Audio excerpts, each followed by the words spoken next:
బాధని చూసాను, హ్యాపీనెస్‌ని చూసాను యాక్చువల్‌గా నేను. హ్మ్. ఎప్పుడైతే తను చనిపోయారన్న వార్త విన్నానో నాకు చాలా ఐ వాజ్ లైక్ షాక్డ్ అనమాట. వెంటనే నేను నిమ్స్ హాస్పిటల్‌కి వెళ్తే ఎవరిని అలౌ చేయట్లేదు. అసలు ఉదయ్ కిరణ్‌ని చూడడానికి ఎలాంటి స్టార్స్ రాలేదు. ఆ ఫ్యామిలీలో కూడా వాళ్ళ సిస్టర్ వాళ్ళ హస్బెండ్ ఒకతను ఉన్నాడనమాట. సార్. ఇంకెవరు లేరక్కడ. మేబీ ఆ కుటుంబంతో, వాళ్ళ పేరెంట్స్‌తో, వాళ్ళ ఫాదర్‌తో తనకేవో ఆహ్, గొడవలేవో అవుతున్నాయనుకుంటా. ఎవరు రాలేదు.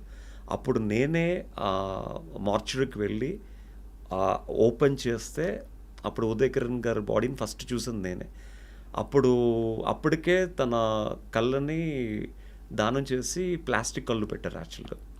సో, తర్వాత నేను మళ్ళీ నిమ్స్ వాళ్ళతో, డాక్టర్స్‌తో మాట్లాడి ఆ బాడీని ఇంటికి తీసుకువెళ్ళి, తర్వాత అక్కడ నెక్స్ట్ డే మార్నింగు చాంబర్ దగ్గర తీసుకువెళ్ళి, మొత్తం అప్పుడు ఆర్టిస్టులందరూ అప్పుడొచ్చారు యాక్చువల్‌గా. ఓకే. సో, అదంతా అప్పుడు మొత్తం త్రూఔట్ ఉదయ్ గారితో మొత్తం తన బాడీ కాలి, ఆ యాష్ అయినంత వరకు, ఆ లాస్ట్ వరకు నేను తనతోనే ఉన్నాను యాక్చువల్‌గా.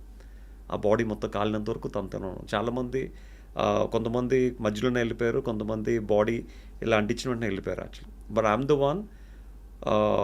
మేబీ ఇద్దరు ముగ్గురు కొంతమంది ఫ్యాన్స్ ఉన్నారనమాట. మొత్తం బాడీ అంతా కాలినంత వరకు, బాడీ బూడిదైనంత వరకు నేను ఉండి, చూసి అప్పుడు నేను ఇంటికి వెళ్ళడం జరిగింది.